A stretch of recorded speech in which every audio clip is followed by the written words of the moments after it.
ಚಿಕ್ಕಬಳ್ಳಾಪುರ ರಾಷ್ಟ್ರೀಯ ಹೆದ್ದಾರಿಯಲ್ಲಿ ಮರಳಿನ ಮೇಲೆ ಬುಲೆಟ್ ಬೈಕ್ ಬಂದು ಸ್ಕಿಡ್ ಆಗಿ ಬಿದ್ದ ಪರಿಣಾಮ ಚಾಲಕ ಹಾಗೂ ಹಿಂಬದಿ ಸವಾರರಿಗೆ ಗಂಭೀರ ಗಾಯಗಳಾಗಿರುವ ಘಟನೆ ಚಿಕ್ಕಬಳ್ಳಾಪುರದ ನಂದಿ ಕ್ರಾಸ್ ಬಳಿ ನಡೆದಿದೆ.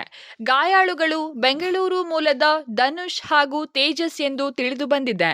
ಇನ್ನು ಗಾಯಾಳುಗಳು ಬೆಂಗಳೂರಿನಿಂದ ಚಿಕ್ಕಬಳ್ಳಾಪುರದ ಈಶಾ ಫೌಂಡೇಶನ್ ಕಡೆ ಬರುತ್ತಿದ್ದಾಗ ನಾಗಾರ್ಜುನ ಕಾಲೇಜು ಸೇತುವೆಯ ಇಳಿಜಾರು ಸಮೀಪ ಮರಳಿನ ಮೇಲೆ ಬೈಕ್ ಬಂದು ಸ್ಕಿಡ್ ಆಗಿ ಬಿದ್ದು ಸುಮಾರು 100 ಮೀಟರ್ ಎಳೆದೊಯ್ದಿದೆ.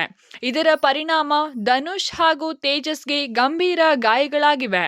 ಘಟನೆ ಕಂಡ ಸ್ಥಳೀಯರು ಆಂಬ್ಯುಲೆನ್ಸ್ಗೆ ಮಾಹಿತಿ ಮುಟ್ಟಿಸಿದ್ದಾರೆ. ಗಾಯಾಳುಗಳನ್ನು ಆಂಬ್ಯುಲೆನ್ಸ್ ಮುಖಾಂತರ ಚಿಕ್ಕಬಳ್ಳಾಪುರದ ಖಾಸಗಿ ಆಸ್ಪತ್ರೆಗೆ ದಾಖಲಿಸಿ ಚಿಕಿತ್ಸೆ ನೀಡಲಾಗುತ್ತಿದೆ. ನಂದಿಗಿರಿಧಾಮ ಪೊಲೀಸ್ ಠಾಣಾ ವ್ಯಾಪ್ತಿಯಲ್ಲಿ ಪ್ರಕರಣ ದಾಖಲಾಗಿದೆ. News bureau, CTV news, Chikkaballapur.